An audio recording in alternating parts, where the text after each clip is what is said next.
There is a lie that has been quietly destroying many believers. It sounds good. It sounds holy. It even sounds like love. But it's not. The lie is this: you should help everyone. So you say yes? Even when something inside you feels wrong. You give your time, your money, your energy, again and again and again. And what do you get in return? Exhaustion, frustration, and a strange feeling that something isn't right. Because deep down, you know this truth. Some people are not being helped. They are using you. But you ignore it. Because you don't want to feel like a bad Christian. You don't want to say no. You don't want to disappoint people. So you keep giving. And slowly, you start losing yourself. Your peace disappears. Your resources drain. Your spiritual clarity becomes blurred. And worst of all, you start calling this love. But what if I told you that helping the wrong person is not love at all? It's disobedience. Stay with me until the end of this video. Because what you're about to hear might completely change the way you see generosity forever. The Bible never tells you to help blindly. It tells you to help wisely. Because not every request comes from God, and not every need is yours to carry. In fact, there are people you are commanded not to help. Why?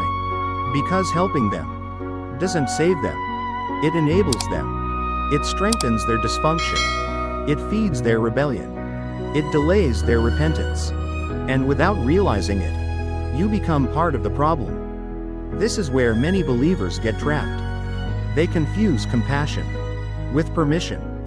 They think saying yes makes them loving. But sometimes, the most loving thing you can say is no. No to manipulation. No to laziness. No to rebellion. No to people who refuse to change.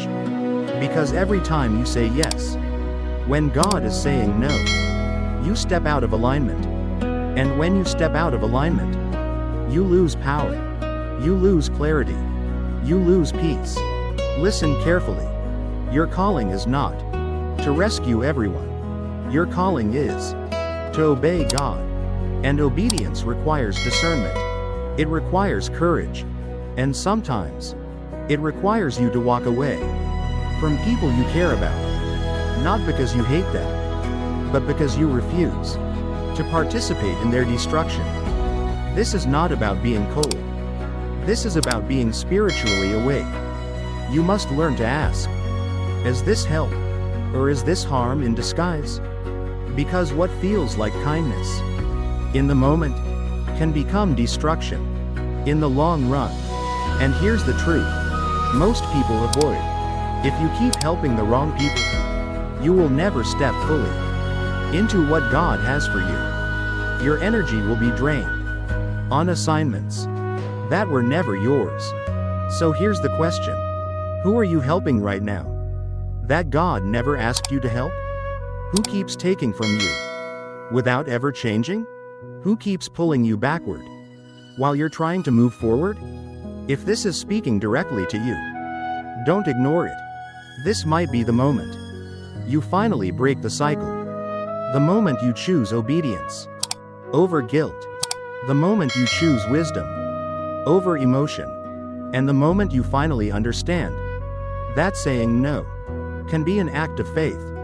So before you leave, write this in the comments as a declaration. Today, I choose to obey God and not help everyone. And if this message opened your eyes, share it with someone who needs to hear the truth. Because sometimes, the breakthrough begins with a single decision to stop helping the wrong people.